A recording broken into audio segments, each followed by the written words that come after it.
তারা ছাড়া অন্য কাউকে তারা তাদের সমকক্ষ হিসেবে গ্রহণ করে, এবং তার কারণ হলো তারা আল্লাহকে যেমন ভালোবাসা দরকার ওদেরকে তেমন ভালোবাসে।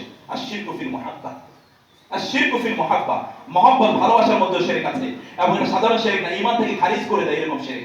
আল্লাহ তাআলা বলছেন ওয়া মিনান নাসি মান ইয়াত্তাখিযু মিন দুনিল্লাহি আনদাদা, তারা আল্লাহ ছাড়া অন্য কাউকে তারা আল্লাহর সমকক্ষ হিসেবে গ্রহণ করে ইন টার্মস অফ লাভ, ভালোবাসার ক্ষেত্রে। আমি সেজন্য বলি একদল হাইজাকার, লুটেরা, সন্ত্রাসী তারা ভালোবাসার শব্দটিকে হাইজাক করেছে, অথচ এটা দ্বীনি শরীয়তি শব্দ, শরীয়তের শব্দ। আল মুহাব্বা, রাসূল সাল্লাল্লাহু আলাইহি ওয়াসাল্লাম বলেছেন যেই ব্যক্তি মান আহাব্বা লিল্লাহি ওয়া আবগাদা লিল্লাহি ওয়া আ'তা লিল্লাহি ওয়া মানা'a লিল্লাহি ফাকাদ ইসতাকমালাল ঈমান। ঈমানকে পূর্ণ করতে চান তাহলে চারটি কাজ করতে হবে। একটি হচ্ছে আল্লাহর জন্য ভালোবাসা, আল্লাহর জন্য ঘৃণা করা। কেউ যদি কাউকে ভালোবাসে সে বলবে আই লাভ ইউ, আমি আপনাকে ভালোবাসি, এবং আপনি বলতে পারবেন কাউকে আই লাভ ইউ, অথবা পত্রিকায় আপনার বিরুদ্ধে রিপোর্ট আসবে একজন পুরুষ আর একজন পুরুষের বলছে আই লাভ ইউ, অথচ এটা ঈমানের কথা। আপনি গিয়ে বলবেন যে আনি ইন্নী উহিব্বুক, আমি আপনাকে ভালোবাসি। আল্লাহ রাসূলকে সাহাবায়ে কেরাম তাই বলতেন। আল্লাহ সুবহানাহু ওয়া তাআলা ভালোবাসা এটি ঈমানের দাবি। আল্লাহ রাসূলকে ভালোবাসা ভালো না বাসলে ঈমানই তার থাকে না। আল্লাহি, আল্লাহর কসম করে বলছি, লা ইউমিনু আহাদুকুম, তোমাদের একজন ততক্ষণ পর্যন্ত প্রকৃত ঈমানদার হবে না হাত্তা আকুনা হাব্বা ইলাইহি মিন ওয়ালিদিহি ওয়া ওয়ালাদিহি ওয়ান নাসি আজমাইন, সকল মানুষ তার এমনকি তার জীবন থেকেও যদি আমি তার কাছে প্রিয়তম না হই তাহলে সে তো মুমিনই না। রাসূলুল্লাহ সাল্লাল্লাহু আলাইহি ওয়াসাল্লাম বলেছেন 7 ক্যাটাগরির লোকদেরকে আল্লাহ সুবহানাহু ওয়া তাআলা কিয়ামতের দিন আরশের ছায়া আশ্রয় দেবেন, অথবা তার ছায়া আশ্রয় দেবেন। তোমাদের আল মুতাহাব্বুনা ফিল্লাহ, যারা পরস্পরকে ভালোবাসে আল্লাহ সুবহানাহু ওয়া তাআলার জন্য। আইনাল মুতাহাব্বুনা ফিয়া, রাসূল সাল্লাল্লাহু আলাইহি ওয়াসাল্লাম বলেন আল্লাহ সুবহানাহু ওয়া তাআলা কিয়ামতের দিন বলবেন যারা পরস্পর আমার জন্য পরস্পরকে ভালোবেসেছিলে তারা কই, আসো। এবং তাদেরকে এমন একটি জায়গায় তাদেরকে আসন দেওয়া হবে যেখান থেকে তাদের শরীর থেকে এবং ওই আসন থেকে শুধুমাত্র নূর ছড়তেই থাকবে, চমকাতে থাকবে নূর।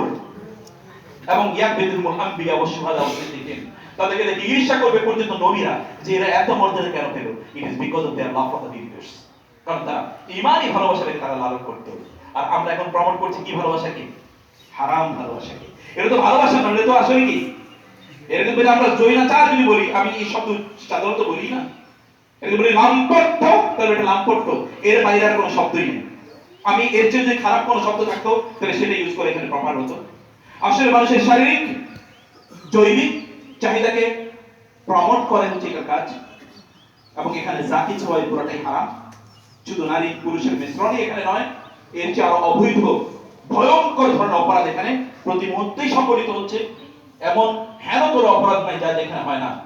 নারী পুরুষের মিশ্রণ এবং অবৈধ শারীরিক সম্পর্ক, এবং অবৈধ যাকে আপনি বিয়ে এখনো করেননি ওইরকম কারোর সাথে আপনার উঠা বসা, তার হাত ধরে চলা, অথবা উল্কি আঁকা, একসাথে খাওয়া, ঘোরা, এই সকল জায়গা থেকে এসেছে। আপনাকে বুঝতে হবে যে আচরণ, এই ঘটনা কোত্থেকে আসলো, কিন্তু আগে ছিল না, হঠাৎ করে কোত্থেকে এগুলো আমদানি হয়েছে। অনেকগুলো কারণ ইতিহাসবিদরা উল্লেখ করেন। তবে একটা হলো যে ভ্যালেন্টাইন নামক এক পাদ্রী, সেই পাদ্রী খ্রিস্টান রোমানরা তাদের সেনাবাহিনীতে লোক নিয়োগ করার জন্য তারা বললো যে এখন থেকে যুবকরা বিয়ে করতে পারবে না, until or unless there is permission না পেলে তারা বিয়ে করতে পারবে না। ওই পাদ্রী ওদেরকে গোপনে গোপনে বিয়ে করিয়ে দিত লোকজনকে, পুরুষ নারী যারাই পাইতো গোপনে গোপনে বিয়ে করে দিত। ওই জন্য তার দণ্ডাদেশ হয়েছে, তার মৃত্যুদণ্ড কার্যকর হয়েছে। এই জন্য রোমানরা এটাকে ভালোবাসা দিবস হিসেবে উদযাপন করা শুরু করে দেয়। আরেকজন বলা হয় যে এক কারাগারে এক ব্যক্তিকে কারাগারে তাকে তোলা হলো, অর্থাৎ কারাগারে তাকে নিক্ষেপ করা হলো, এবং এই কারারক্ষীর মেয়ে এসে সে অবৈধ সম্পর্ক তৈরি করে, এই জন্য তাকে মৃত্যুদণ্ড দেওয়া হয়। এরপর থেকে তারা ওরা ভ্যালেন্টাইন ডে থেকে তারা ভ্যালেন্টাইন ডে হিসেবে তারা এটি উদযাপন করে। রোমানরা আরেকটা কাজ করেছে, যে রোমানরা তারা করতো যে তারা এই যে 14ই ফেব্রুয়ারি তারা বছরের এই দিনগুলোতে তারা ইয়াং ছেলে মেয়েদের কাছ থেকে বিভিন্ন চিরকুট তারা নিত, এবং চিরকুট তারা একটা জায়গায় তারা আনতো এলাকা থেকে, যে তারা অমকে কে বলবে যে আমি কাকে পছন্দ করি, আমি কাকে পছন্দ করি ইত্যাদি তারা বলতে, এবং তার উপর ভিত্তি করে তারা পরবর্তীতে তাদের বিয়ে সাথে দিয়ে দিত। অথবা আমি অনেকগুলো ঘটনা, 7-8টি ঘটনা আছে। অথবা বলা হয় যে রোমানরা তারা করেছিল যে তারা তাদের ছেলেদেরকে বা মেয়েদেরকে বিয়ে দেওয়ার জন্য কোন একটা মেয়েকে বলতো তুমি একজনকে পছন্দ করো, এবং ঠিক আছে 1 বছর তুমি তার সাথে থাকো, যদি দেখো যে 1 বছর থাকার পর তারপরে থাকা যায় তারপরে তোমাদেরকে বিয়ে দেবো। ইউরোপিয়ানরা এখন কি তা করে না, যেটাকে বলে লিভ টুগেদার? 8-10 বছর থাকার পরে বললো যে এখন আমি বুঝতে পারছি আমরা বিয়ে করতে পারবো। জাহিলিয়াত কাকে বলে? 8-10 বছর পর এরপরে বলে যে না বুঝতে পেরেছি একসাথে থাকা যাবে না। এই জাতীয় যে আয়োজন থেকে বলে এসেছে যা পুরোটাই অসভ্য এবং অশ্লীলতায় ভর্তি, সেটাকে আপনি সেলিব্রেট করেন and you claim yourself to be a believer, আপনি আপনার নিজকে মুমিন হিসেবে দাবিও করেন। এটা তো দুর্ভাগ্য যে আপনি ইমানের সংজ্ঞা বুঝেন, ইসলামই আপনি বুঝতে পারেননি। এটা দিন নয়, এটা দিন থেকে সম্পূর্ণ খারিজ হয়ে যাওয়া।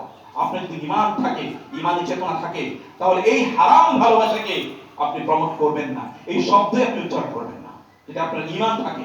আর যদি আপনার ঈমান না থাকে তাহলে that is your job, your responsibility, তাহলে সেটা আপনার কাজ, সেটা আপনি করুন। কিন্তু ওয়া হিসাবুহুম আলাল্লাহ, আল্লাহ সুবহানাহু ওয়া তাআলা তার বিচার করবেন। আল্লাহ সুবহানাহু ওয়া তাআলা জাতিকে যেন এই জাতীয় অশ্লীলতা থেকে রক্ষা করেন। আমিন। আল্লাহ সুবহানাহু ওয়া তাআলা আমাদেরকে যেন তার দ্বীনকে পরিপূর্ণভাবে বুঝার তৌফিক দান করেন। আমিন। هذا وصلى الله سبحانه وتعالى على نبينا محمد. أقول قولي هذا وأستغفر الله لي ولكم ولسائر المسلمين فاستغفروه إنه هو الغفور الرحيم.